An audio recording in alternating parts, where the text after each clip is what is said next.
안녕하세요. 행복간여의원의 이상민 원장입니다. 저희 병원에서 시술하고 있는 자가진피재생술 실제 사례를 보여드릴 텐데요. 한 부위만 모아봤습니다. 이마 시술입니다. 나이대가 조금 다양합니다. 30대 되시는 분, 그 다음에 50대 되시는 분, 그리고 60대 되시는 분 이렇게 모아봤습니다.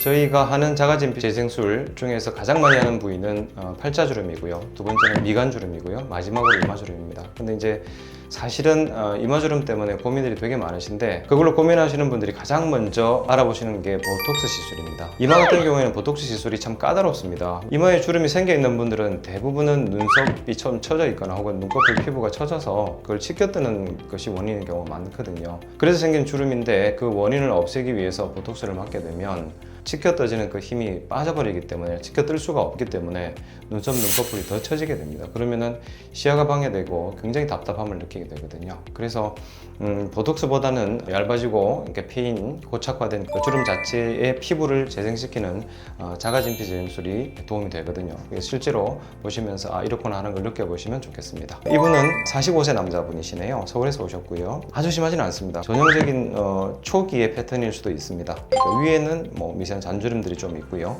가운데 부분이 가장 깊죠. 센터 쪽이고요. 그 다음에 그 아래쪽에도 주름이 좀 생겨 있습니다. 후 사진입니다.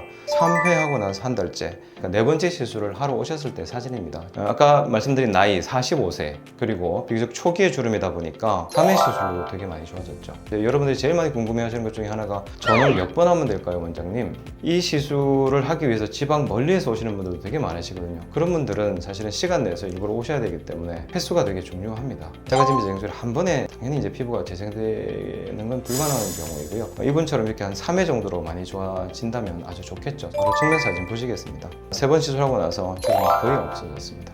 이분 피부 자체도 되게 두껍습니다. 젊기도 하시지만 대개는 이제 피부가 두꺼우면 재생 능력이 좋거든요. 이 중에 하나 또 변수가 있습니다. 피부가 두껍고 젊은 건 장점이 되는 건데요. 만약에 이 주름 선상에 뻥뻥 뚫려있는 모공이 있다면 그건 시술 횟수를 올리는 그런 효과가 있습니다. 가스도 그 모공으로 새 나올 거고요. 그리고 주사액도 새 나오게 됩니다. 저희가 넣는 가스와 주사액이 피부 내에 있는 콜라겐을 재생시키는 효과가 있는데요. 그게 피부 내에 충분한 양 혹은 정확한 부위에 들어가 있어야만 효과가 좋은데 그게 머물러 있지 못하고 열려있는 모공으로 뿜어져 나와버리게 되면 아무래도 효과가 떨어지니까 시술 횟수가 그만큼 늘게 되고, 그래서 간혹은 그 모공 자체가 개수가 너무 많거나 너무 약이 많이 샌다 그러면 그 모공을 해결하지 않고는 진피재생술의 효과를 볼 수가 없거든요. 펀치 시술이라고 해서 모공 자체를 팍 찍어서 이렇게 제거하는 도구가 있거든요. 원래는 이제 조직 검사할 때 쓰는 그런 도구인데요.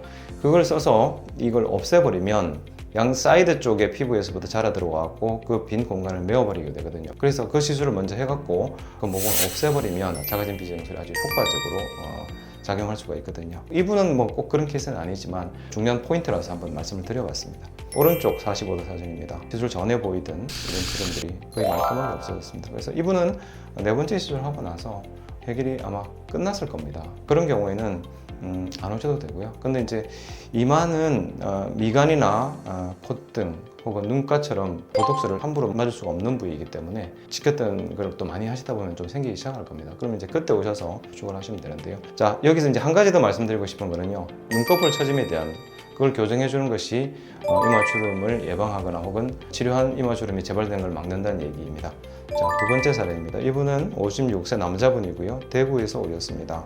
여드름을 옛날에 많이 앓았던 분이긴 하지만 피부 결 자체도 되게 좋고요. 피부 자체도 되게 두껍습니다. 꽤 깊은 주름이긴 한데요. 이분도 마찬가지로 3번 시술하고 나서 한 달째 찍은 사진인 거거든요. 깊기도 하고 폭도 꽤 넓지 않습니까? 근데 3번 후에 이렇게 꺼져 있던 부분도 대부분 다 해소가 됐고요. 조금 이제 남아 보이는 부분들은 제일 위쪽에 있는 주름선의 센터 부위입니다. 여기가 조금 꺼져 보이죠. 이런 데는 이제 모공이 조금 있을 수가 있는 겁니다. 그래서 네 번째 시술을 했습니다. 이게 이제 사실은 중간 사진입니다. 그래서 네 번째 하고 또 이제 5번째까지 끝난 사진을 또 공유할 수 있도록 그렇게 하겠습니다. 자, 왼쪽 45도 깊어 보이던 좀 이렇게 울퉁불퉁해 보이던 이마가 매끈해졌습니다. 오른쪽도 마찬가지입니다. 이제 마지막 케이스입니다. 64세 남자분이십니다. 이 인근에 계신 분인데요.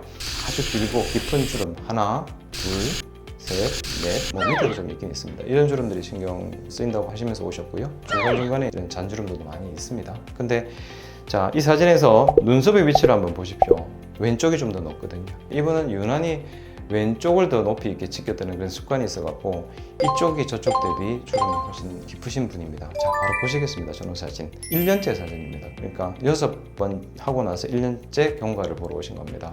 5번 시술하고 나서 2달 후에 오세요 이렇게 말씀드리잖아요. 그때 오셨을 때 조금 아쉬운 부분이 있으면 제가 리터치를 좀 해드리거든요. 그리고 이제 종결을 했고 그 다음에 1년 만에 한번 경과를 보러 오신 거거든요. 깊은 주름은요 아직도 거의 안 보입니다. 그렇죠? 그런데 그 사이사이에 있던 잔주름은 개수가 어떻습니까? 오히려 약간 는 것 같죠? 그러니까 그 1년 동안 이분은 눈꺼풀이 처짐으로 해서 불편한 걸 계속 이렇게 지켜 뜨신 겁니다. 근데 이제 보톡스는 함부로 못 넣으니까 보톡스는 안 맞아봤던 거죠. 저도 만류를 했고요. 그런 위험도를 말씀드렸고요. 그래서 이제 오신 결과 미세한 잔주름이 는 겁니다. 측면 사진도 보시겠습니다. 아까 왼쪽 눈썹이 오른쪽보다 높다고 제가 말씀드렸죠. 그래서 이쪽 바로 눈썹 대략 1cm, 1.5cm 상방에서부터 코에 가까운 부분은 한 2cm 혹은 2.5cm 상방까지 이렇게 곡선으로 주름이 생깁니다. 그럼 중년분들은 아마 확인하실 수 있을 텐데요. 왼쪽 눈썹이든 뭐 오른쪽이든 세게 치켜 뜨시면 이렇게 약간 곡선의 주름이 생기기가 쉽거든요. 그 깊은 주름들은 대부분 해결이 되어 보이긴 합니다. 근데 그 중간중간에 있는 주름은 여전히 좀 남아있죠. 자, 오른쪽입니다. 오른쪽 45도에서 보셨을 때도요. 이런데 깊은 주름은 거의 없어졌죠. 근데 이분은 눈썹에서부터 좀 아예 벗어난 바깥쪽 주름은 좀 있습니다. 이쪽도 치켜 떴다는 얘기죠. 다시 정면으로 돌아가겠습니다. 이분은 나이 대비 눈꺼풀 자체가 그렇게 많이 처진 분은 사실은 아니었습니다. 자연 쌍꺼풀이 있고 그 쌍꺼풀이 있으면 일반적으로 처진 걸 약간 위로 당겨주는, 완충해주는, 상수해주는 그런 효과가 있거든요. 그래서 이제 간혹 중년분들 중에 보면은요, 옛날에 내가 쌍꺼풀이 없었는데 어느 순간 좀 주름이 생겼다, 쌍꺼풀 같은 게 생겼다 이렇게 말씀하시는 분들이 꽤 계시거든요. 그게 처지다 보니까 중간에 한번 접어줌으로 인해서 시야를 좀 더 확보하는 그런 우리 몸에서 일어나는 자연 발생적인 그런 메커니즘이라고 할 수가 있거든요. 근데 어쨌든 습관도 오랫동안 그렇게 배워 계시고 눈꺼풀도 뭐 아주 많이 처진 건 아니지만 처져 있기 때문에 계속 지켜 뜨시잖아요. 그렇게 되면 이 잔주름들이 나중엔 또 깊어지겠죠. 그렇게 되면 진피정수를 또 해야 되는 그런 경우가 있거든요. 직업 자체가 치과 의사시거든요. 친구들 중에서도 의사들도 있고 이러니까 물어보셨겠죠. 그래서 이제 먼저 스스로 눈꺼풀 피부를 좀 처진 거를 잘라내주면 어떠냐, 소위 말하는 상안검 성형술이죠. 그걸 저한테 먼저 물어보신 케이스입니다. 당연히 도움이 됩니다. 젊은 분들도 이마에 굉장히 깊은 주름을 갖고 있는 분들이 있습니다. 그런 분들의 특징을 보면 이마가 좀 좁은 경우도 있고요. 반면에 이제 눈썹을 치켜뜨는 근육의 힘은 굉장히 강하고요. 또 그들 중에 상당수는 안검 하수는 아니고 눈꺼풀 피부 하수를 갖고 있는 분들이 많습니다. 피부가 처져서 눈동자를 많이 가리고 있다, 답답하니까 치켜뜨는 겁니다. 그게 이제 어릴 때부터 반복되다 보면은 젊은 나이임에도 불구하고 깊이 패인 주름이 있거든요. 그러면 당연히 보톡스를 맞으면 안 되겠죠.